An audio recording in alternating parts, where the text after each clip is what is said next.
Hello everyone. Anyone who's familiar with my channel or has been around since at least June or July might recognize this Sylvania alarm clock.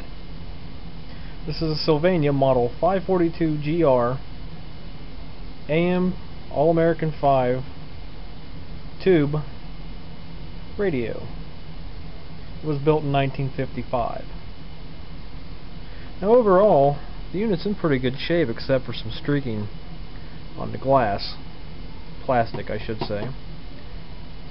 And I think it's just discoloration from age more than anything else. It's between the two plies. It's not nothing that can come off. But overall, the unit's in very good shape. It's kind of a forest green with gold color on the knobs and the bezel. The original hard back.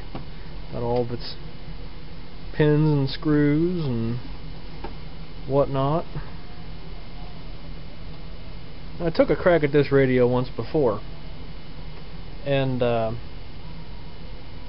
it working just a little bit, but before I did anything to it when I bought it, all you had was that classic AM tube radio bad electrolytic hum.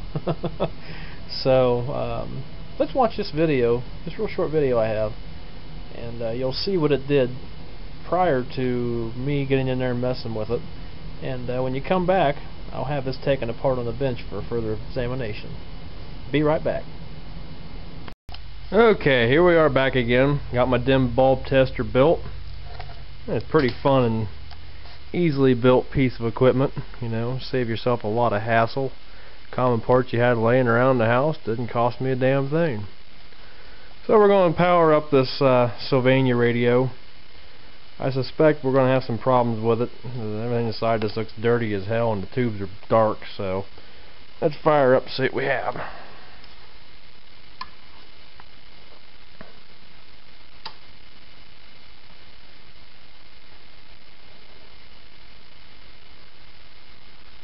Yeah, one bad sign, the clock motor won't run.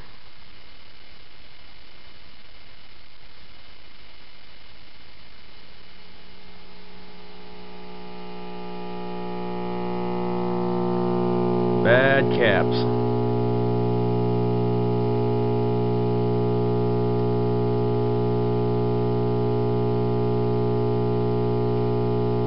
No hint of volume whatsoever. Oh, a little bit right there. Yeah, we don't want to run it very long like that. Now that you've viewed the video of what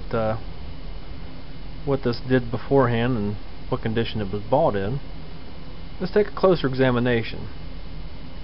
Now I want to put out there that this video already has a part 1 and 2. Part 1 was where I had it tore apart. Part 2 was after the recap, so that actually makes this part 3. And I gave up on this radio because I could never get it to play again. I had recapped it, and at the time I didn't have anything to check any of these resistors. I've since wrote them down. I need to go check them, see what their color bands correspond to value wise, and then actually physically get out the meter and check every one to make sure they have good values, that they haven't drifted out of tolerance.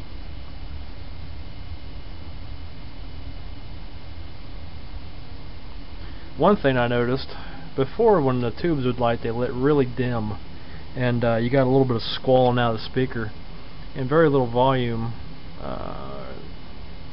station-wise I should say. There was no reception whatsoever. And I started looking at these tubes this time I took it out of the cabinet, which by the way is resting comfortably over here with its clock motor still intact. What the inside of that looks like. That sessions clock will be tore apart and oiled. Make sure everything's good to go in there. Be nice to get that running again. That's not the main project right now. I noticed that this time when I took this apart, I was looking at these tubes. I pulled this 12BE6. That thing is as black as coal.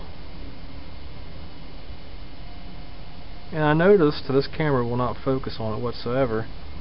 that when you're looking at it, the filament's burnt out of it. It's got a gap between the filament in there. You look at it. So I'm going to have to either find one.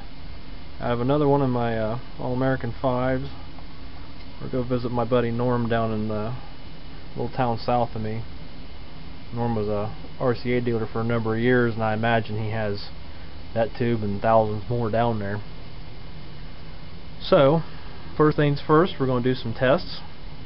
We're going to test to see if the auto amplifier has ohms out correctly. We're going to check both stages of IF amplification to make sure the IF cans ohm out correctly.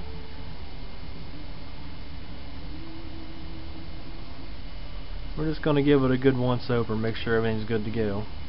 I'm sure that there's several reasons why this radio didn't play, and me being an amateur rookie, I guess would be better description.